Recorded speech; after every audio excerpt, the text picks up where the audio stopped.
Some men tried to get in the house. Well, are they still there? I'm not sure. We shut the curtains. Did you try the police? Well, I thought about it. Are you okay? Did they hurt you? No, I'm fine. I'm fine. Mom, well, they're a bit bitey. Welcome back to Should You Watch This with the Popcorn Priest, the weekly podcast where movie enthusiasts, ex-movie theater projectionists, new and old friends take the time to talk about a movie that we just watched and answer that very question, should or shouldn't you watch this? I want to extend a very warm welcome to our first-time reoccurring guest now, Marc Alley. Appreciate you coming back to finish off Shaun of the Dead. Happy to be here. All right, let's check out this scene from... Since we're in spoiler zone, by the way, part 2 of Should You Watch This is always spoiler zone, so keep that in mind. So, what's the plan? Right. We take Pete's car, we drive over to Mum's, we go in, take care of Philip. I'm so sorry, Philip. Then we grab Mum, we go over to Liz's place, hole up, have a cup of tea, and wait for all this to blow over. Why have we got to go to Liz's? Because we do. But she dumped you. I have to know if she's all right. Why? Because I love her. All right, gay. I'm not staying there, though. Why not? If we hole up, I want to be somewhere familiar, I want to know where the exits are, and I want to be allowed to smoke. Okay. Take Pete's car, go round Mum's, go in, deal with Philip. Sorry, Philip.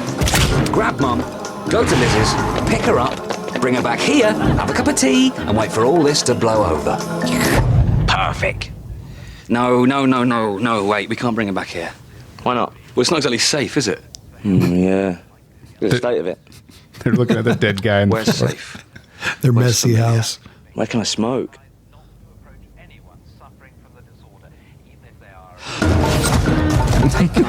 Go to Mum's, kill Phil, sorry, grab Liz, go to the Winchester, have a nice cold pint, and wait for all this to blow over.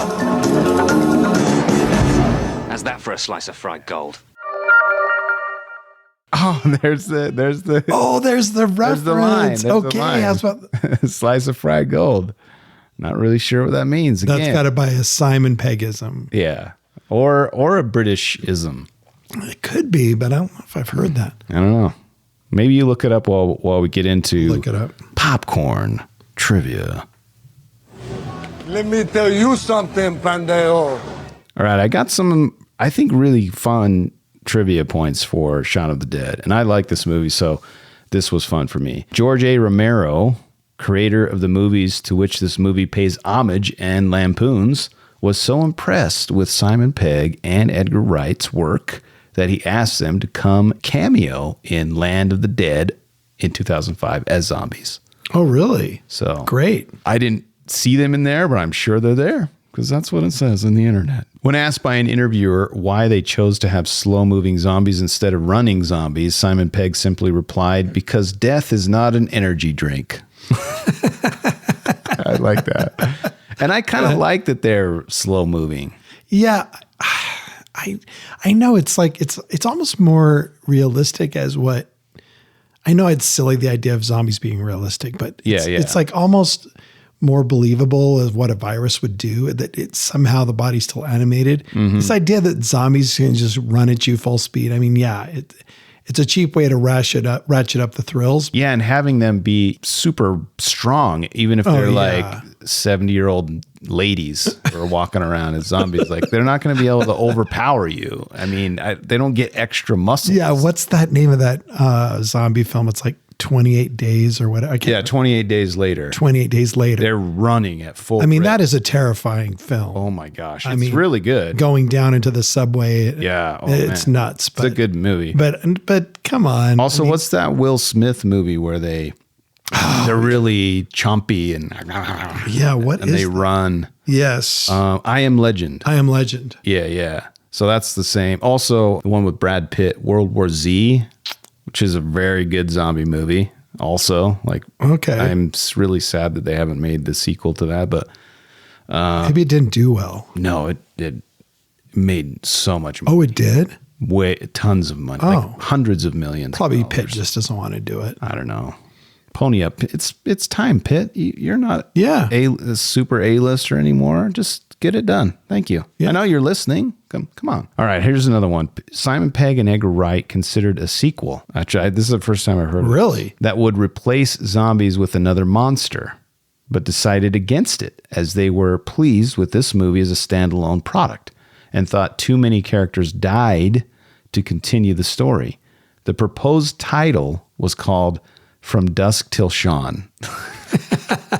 However, this idea did have an afterlife. A mocked up poster can be seen in the film Spider-Man Into the Spider-Verse in 2018.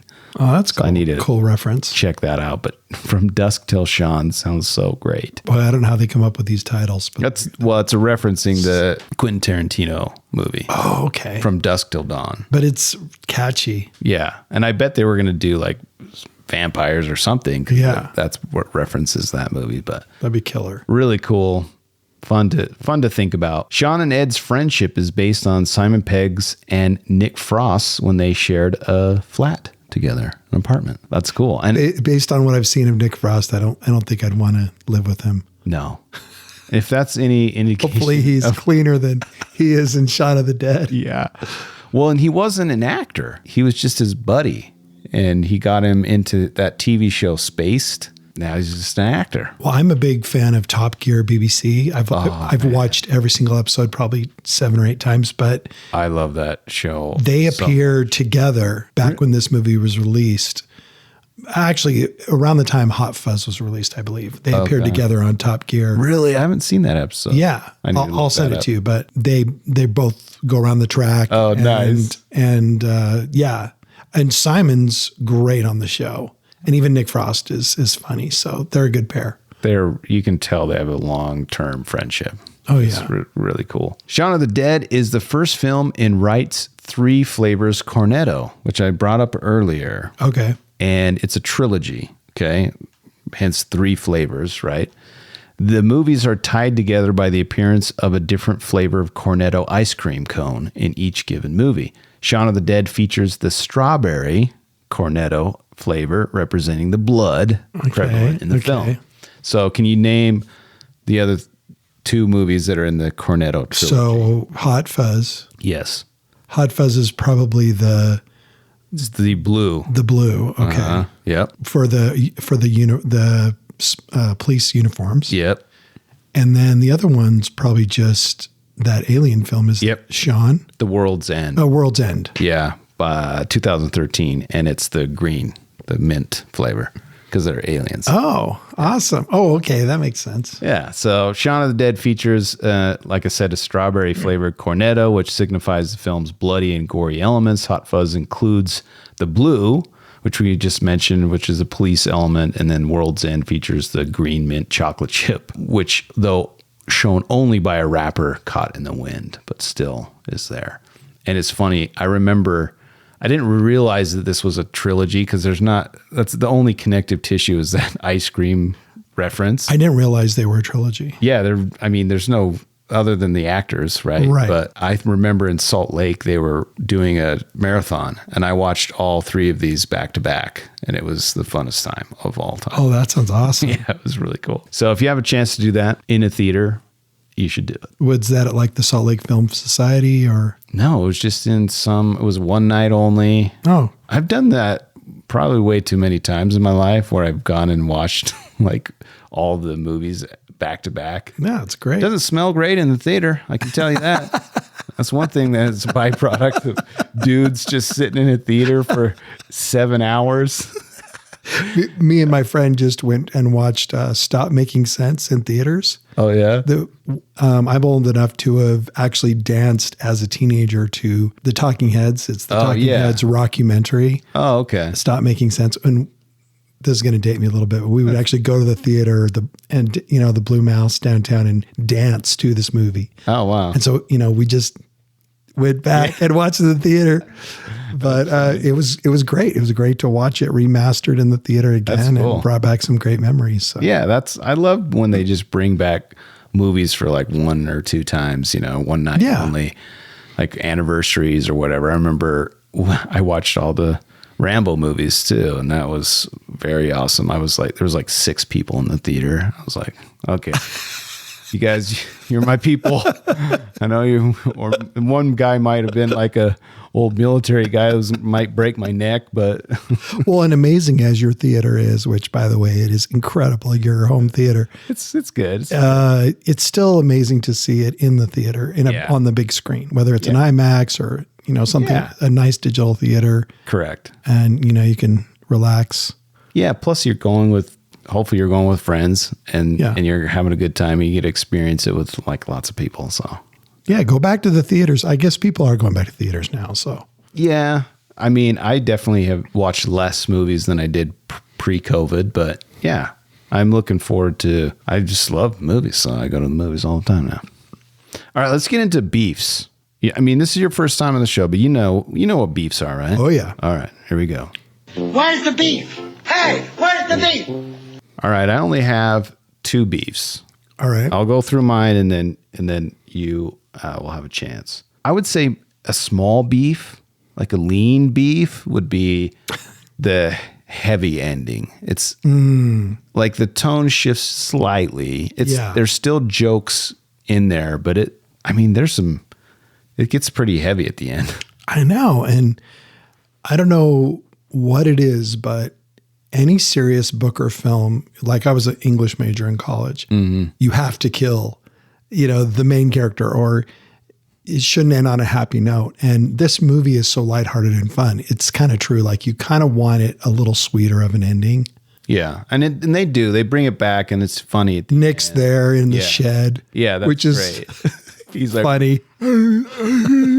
Somewhat disturbing how they're using the zombies. And, the post-apocalyptic world. But so I love that it ends on a funny note, but it is pretty serious. And then it's funny, I was listening while I was watching it this last time. I was really kind of analyzing that ending again, because it is heavy, but I can't think of a better way to end it. Like they have to go somewhere. There has to be some kind of story arc, and zombie, I mean, it doesn't get pleasant. Like it's not going to get like better. Like, so I couldn't think of a better way to end it. So at least it is a romantic comedy in that the relationship, they get back together. Mm-hmm.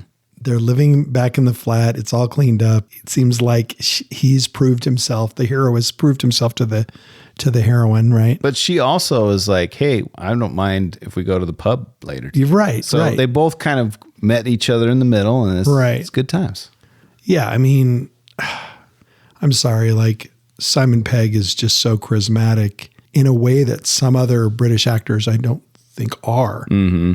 And I think that's one of the reasons why he's so appealing to American audiences. I can't crack what that is, but I'm hard pressed to find another British actor as appealing as he is in this kind of, comedy type film. It is. It's hard to like you said, put a finger on why he's so likable, but he just is. He just is. On screen, he's great. All right, here's my last beef. And this is a trivia. So the producers asked Helen Mirren if she would want to take on the role of Barbara. Oh, really? Shaun's mother in the movie. Mirren declined. She said she would rather play funnier characters. I thought Barbara was pretty funny. The way she played it was really good. Well, she had to be the straight man. Yeah. Woman. Okay, straight woman. But sometimes those guys get a lot of jokes. Penelope Wilton. Or laughs. Again, here I go back to the Anglophile thing of she's so popular in Great Britain, but she really is. She's been on TV or film for like her entire career. And she's always she's kind of perfect for this film because she's the typical kind of British woman, practical. Mm-hmm. Same way as Bill Nighy is too. Well, it's funny, like in the movie, she should be freaking out. And the whole time she's like, oh, I'm fine. Which is funny. It's funny. But Helen Mirren would be. It would have been a different really take, cool. But it would have been fun to see that. So that was a small beef. But other than that, like, I don't really have any other beefs with this film. Do you have any beefs? I do think sometimes that I don't know if it's a true beef, but you do sometimes watching the film get frustrated why they're doing these stupid things. Yeah. But ultimately, that's what makes it a comedy and what makes it fun. Yeah, there's times when, well, there's also like the part when they abandon the Jaguar just because the dad's in there. Like they can take on 20 zombies and kill them, but they can't get the dad out of the car, kick him out, and take the Jag. I'm just like, and as a car guy, I was like, you got to take the Jag. Yeah. Well, it's kind of that whole like idea of, you know, sofa critiquing, you know, when I'm watching Survivor, it's a TV show in America, or Amazing Race, I'm like, I could do that so easy. I'm like drinking a soda and like scratching my belly, and I'm like, what are these guys complaining about? Drinking water as they're like, you know, or like super hungry. And it's such a dumb comment because to be that armchair quarterback, because it does ratchet. It makes the movie interesting. Mm-hmm. They're walking in but it engages you more. It engages because you're like, oh, I would have done this, but it's fun. And then they're sneaking through people's yards. You know, he's breaking through fences. Really, I mean, this movie goes by really fast. There's not a lot of dead time. Mm-hmm. It does follow a traditional kind of a arc in a way. So you may not like that, but because it is a mashup of a rom-com and a zombie movie. That's cool. A take on British life, and which is also, you know, we can relate to. Yeah. But so if you don't like maybe predicting the ending, if you're one of those people, maybe you'd have a beef. I don't know. Yeah. Any other beefs? I don't think so. I don't know. I'm kind of a fan. Oh yeah. I like I said, I only had 2 and they were small. A sphincter says what? What? A sphincter says what? What? Exactly. Okay, I have 2 puzzles, and these are sprinkled in with some trivia. When Peg first met Frost, the latter was a waiter. I mentioned this earlier and last week.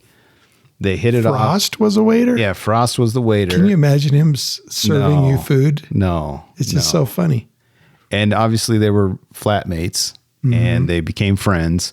And this led Peg to helping him get a supporting role on Space, which I mentioned, which is crazy that like he wasn't a traditional trained actor. And I'm always amazed at certain people who fall into a thing and then they're like really good, and it's awesome. So I didn't know that. He's very believable. He's a great character actor because he can play it straight. He's just himself. Here's my last puzzle. What happened to Diane?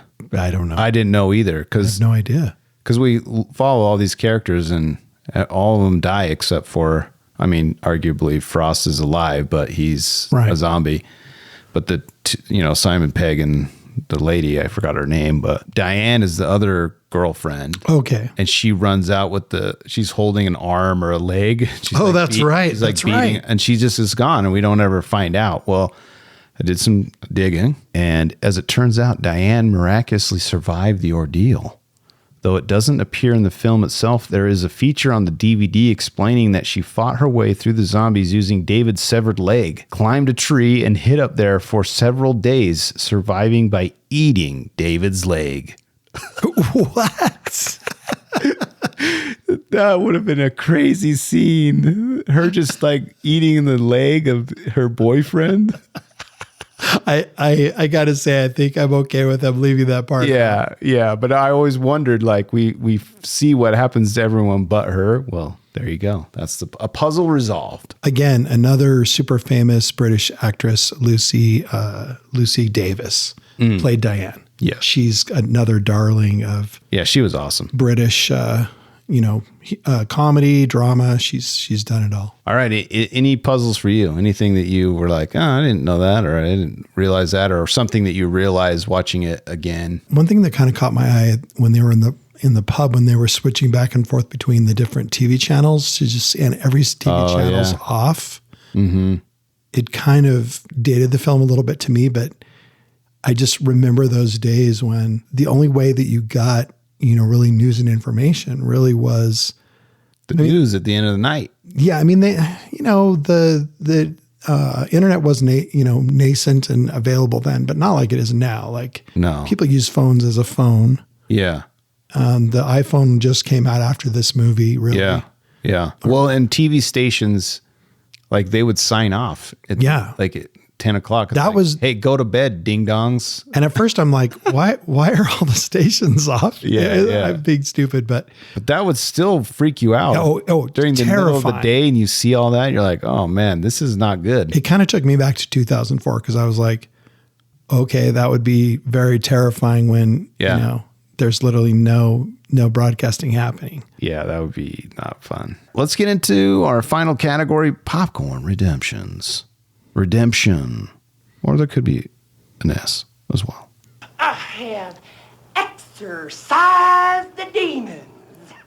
So, Mark, we have popcorn redemption because we've had some stinkers on the show and we just don't want to end on a low note. Although we like this one, so it'll be easy. But I have a couple of redemptions that I pulled from my research and then think about what you really liked about the movie. So, this is awesome. This is so cool about like the creative process, which I'm a graphic designer and I love that part of like creating something. And he somehow managed to miss the entire foot and mouth disease outbreak in the UK in 2001. Remember when that happened? Oh yeah. Foot and mouth was, they were talking about it forever. So he didn't check in on the news for a couple of weeks. Again, we talked about prior to like the internet and stuff, and you can kind of like not know what's going on. You can miss stuff. Yeah. This is before social media and everything else. He was unaware of what was happening. One day he turned on the news and was baffled by what he saw. This led him to consider the possibility of characters who didn't know the world was ending. Hence Shaun and Ed not realizing a zombie invasion had happened. That happened to me too during September 11th here in the US. I was listening to like satellite radio on my way to school. And like, I don't watch the news. I just find it depressing. And I get to my class, my photography class in college. Yeah. And I sit down and there's nobody in the classroom. And I'm starting to get really angry. Wow. Because I'm like, I'm paying for this stuff, you know? And I got up super early to come to my early morning class and I want you to teach me something. So I'm sitting there like out of like spite. And the teacher comes in and she's very visibly disheveled and like distraught. And she's like, I'm like, hey, Mrs. So-and-so, what's going on here? I'm ready for class and there's nobody here. And she's like, don't you know we're at effing war? And I was like, I don't know. She said that? Yeah, she said that and stormed off. And I was like, what does that mean? We're at war. And I was like, so I went out and walked to the library because everyone was like freaking out. And I was like, what is going on with what is going on? Am I in like an episode of the Twilight Zone? You were literally the only one. I was the only one in the like because you were listening to satellite radio. Yeah, I was like listening to Howard Stern. And then I go into the library and everyone's huddled around this like tiny, crappy tube TV. Yeah. And I was like, and then I saw the second plane hit and I was like, uh-oh. Yeah, I was. But it's the same kind of thing. It's like, if you're isolating yourself and then something happens, it's granted, that's not funny. None of that is funny. No. But it's the idea of it seems funny. And I like that they used that and made a movie about it. Yeah. I mean, I was gathered around a TV at work in like a conference room looking at it. But you're right. Like the way that they treated that is such a clever, I mean, his quick and sharp editing in this film is just a breath of fresh air. Yeah. And just, it's so clever that how the director tells the story by doing the exact same clip of him walking into the convenience store, walking down the street. And it's a nice long one shot, like you said, one shot, no cuts away, just following him to work. And it's and then repeating that with the same thing, and have somebody not understand. Great like story, we talked about. Great storytelling, and not a word is being said. It's all action. And I think film that can do that. Well, and we talked about those quick cut scenes too. There's a lot of other really clever camera work. In particular, a scene comes to mind where they're about to reach the Winchester and Shaun is by the little kiddie slide and You know, we've got the letterbox cropping. Oh, yeah. He's in frame. His face is in frame. And he's like, all right, we're all here. Mom's back. We're almost there. It's just right over the You fence. guys stay here. You just stay here, and I'll go check it out. And you see this like mini tap of his feet going up the stairs, and he goes out of frame. You just see his body, and he pauses, comes back down, and he's like, "It's not good." And then he's like, "Are there zombies out there?" He's like, "Yep." And he's like, "How many?" "Lots." It's just such a great, like, the way they frame it, and it makes it just so much more funny. Well, it's just funny because he's like, "You guys stay here," and he literally just vertically goes up on this little kiddie, slide, Yeah. Yeah. I mean, it's just stuff like that. It's just full of stuff like that, full of nice little nuggets. Mm-hmm.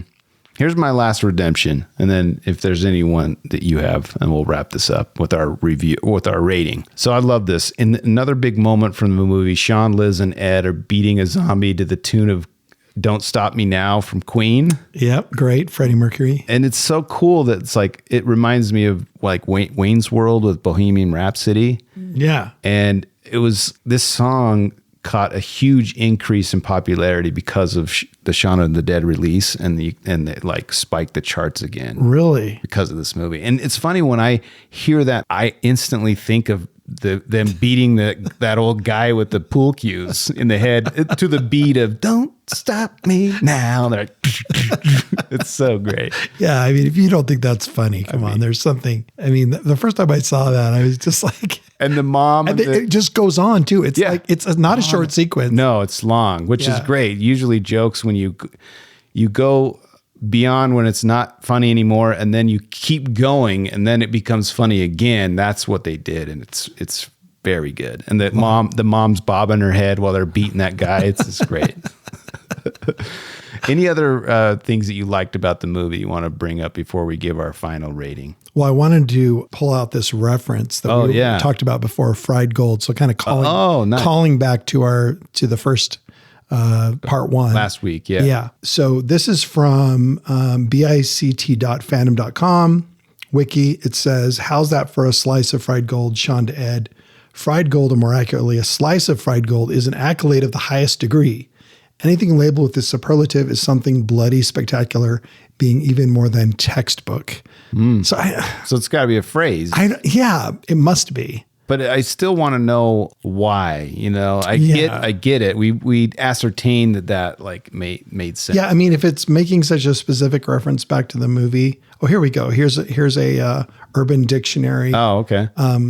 But they again reference the movie again in the Urban Dictionary. Yeah. So maybe it says, meaning great or perfect, replaced the phrase textbook in the Spaced DVD commentary, and also appeared in, so it was in Spaced. Oh, okay. So maybe he's referencing Spaced himself in that show. Okay. So I just thought that was kind of interesting. All right. There you go. We did research on the fly. I like it. Yeah. All right. Our final rating. This isn't hard for me, but I'm giving it a golden bucket. I think anytime I can watch a movie over and over and over and look forward to it, it's a golden bucket for me. What about you? I think I'm also going to have to give it a golden bucket. Yes. Why, for you, why? Same reasons, or is there other reasons why you would give it a golden bucket? I can't think of another film that's kind of a Halloween horror genre that has such a unique comedic twist and take on it, and such great writing and direction, and as we said, film, camera work. And I think ultimately at the end of the day, for a film to be great, you have to care about the characters. Yeah. And in that short film, you do care about where Shaun's going. Yeah. Even about his loser friend, and even the side character roles. Great acting from her buddies, her flatmates. They're all great in their little quick performances, and they just all do so well. And this movie is like tight. It's concise. There's always something happening. And I think it makes it unique. You're right. Like, you make a good point when it makes you appreciate good movies, because you have to have all those things: good writing, good directing, the actors have to give a good casting, I should say. And then combining all those together to make something really cool it's kind of hard. And, no knock on American Hollywood cinema, but yeah, I think that there is something about not all of British comedy is this accessible and fun, but I think there is something about some British comedy writers, creators, directors that I don't know if the director's British or not, but I don't know. I'm sure he is. But it just that perspective and, mastery of the language and kind of tongue-in-cheek delivery. It was great. It's appealing. Yeah. Edgar Wright is from the United Kingdom, place of birth, from Poole. Oh, he's from Poole. Poole, Dorset. Okay. Yeah, there you go. Well, you heard it here. 2 golden buckets for Shaun of the Dead. Anything we missed before we sign off? I don't think so. I had a great time. Thanks for inviting me. Dude, it's really cool. I've been wanting to have you on the show for a long time, and I'm looking forward to whenever you do. You love cars so much. You're like, when I said that you're the Rain Man of cars, it's not it's an understatement. I can call this guy up and you could say a random year, a random make and model of a car, and Mark will know more things than is necessary about that car. Yeah, I have a somewhat of an obsession, a little bit of a problem when it comes to cars. Yeah, so cars that are made in the last 50 years, not really old stuff. Yeah, but yeah, still you're very knowledgeable and know like random things that are so I could. If you ever do a podcast, I would listen to you talk about like a Mazda for like 30 minutes. It would be awesome. So we should collaborate on something for sure. That would be awesome. If you ever do that, I'm your first listener. I'm first in line. All right. That's it for this week. But I am with you always. Look for me in the cloud at Popcorn Priest. I love movies and would love it if you share the love. Share this with the movie lover in your life. Another way to support the show is by throwing a few shekels / money, dollars. Send a few bucks to Chris. Come on, you guys. Visit patreon.com / Popcorn Priest and see what extra perks you can enjoy. If you made it this far, go give us a 5-star review on Spotify or Apple Podcasts. I command thee. As always, thanks for listening. And again, a special thanks to Mark for joining us on this review of Shaun of the Dead from 2004. Appreciate it, man. And remember, when you watch movies, you can pop off, pop in, or pop out, but always bring the popcorn.